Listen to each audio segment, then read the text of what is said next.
Okay, John, we're pulling samples to show you what the Coalescer is doing. You asked for samples from two scenarios. One was when the Coalescer seems to be working well. The second scenario was what happens to us sometimes where the Coalescer seems to be making it worse than when it goes in. What we didn't talk about was those scenarios where it just doesn't seem to be doing anything, and that's the case right now. So I'm going to pull a sample from before the Coalescer and from after the Coalescer, and I'm going to show you what those samples look like right now in case there's some settling in shipment so that you know what they look like when we pull them. Okay, this sample, these are clean bottles, and this sample is from ahead of the Coalescer. Okay, Tony, get in on that so they can see what that looks like. Okay, now we're going to move over to the Coalescer, and we're going to pull a sample from after the Coalescer.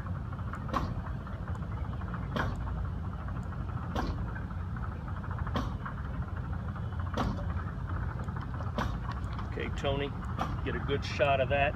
Gordy, give me that sample from before the Coalescer. Let's put it next to the one after. Tony, do you see any visible difference in the two? No. Okay. Okay, John, this is road fuel. It's brand new road fuel. Obviously, it got mixed with some watery fuel that was in there, but this is on-road, ultra-low sulfur diesel, and it's going in the Coalescer and coming out of the Coalescer, looking visibly, anyway, exactly the same. We'll be sending these samples.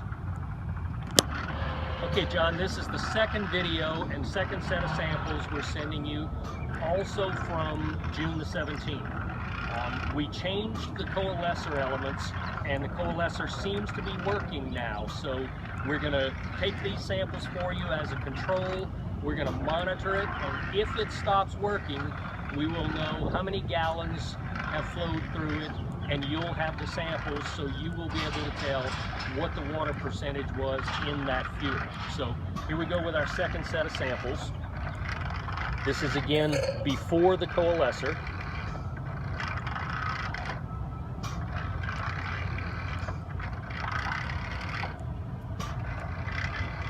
Okay, get a good close-up of that, Tony, so they can see what the fuel looks like.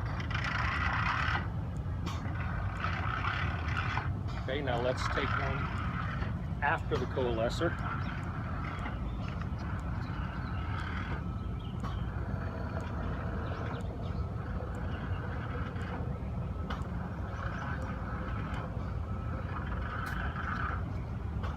Okay. Get a good close-up of that. And that looks even better than it did 5 minutes ago when we did this. So now you'll have a set of samples when the Coalescer seems to be operating properly. We've recorded the total gallonage before we changed the coalescing elements, or actually right after we changed the coalescing elements. We're going to monitor this, and if the efficiency goes downhill, then we'll know how many gallons have gone through, and you'll be able to tell at what percentage water that fuel was. Okay, John, video number 3, still on June the 17th. We're 1,000 gallons in since we did the Coalescer change, and everything started working, not working again. So basically it worked for 1,000 gallons. So here we go with our sampling again. This is the sample from ahead of the Coalescer.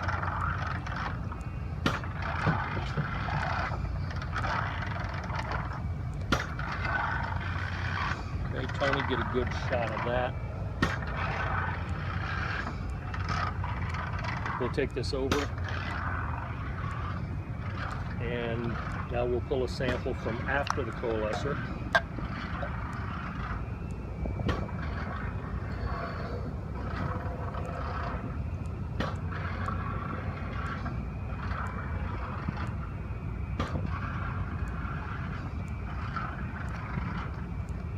Okay. Get a good shot of each of them there, Tony.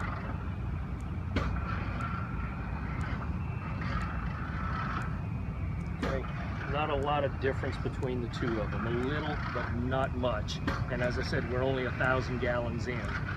Now, when we first changed the coalescers 1,000 gallons ago, this is before and obviously after. So there was a remarkable difference when we first changed them, but within 1,000 gallons, we're back to this. And as we said earlier, you have the before samples to know how much water was actually in that 1,000 gallons of fuel.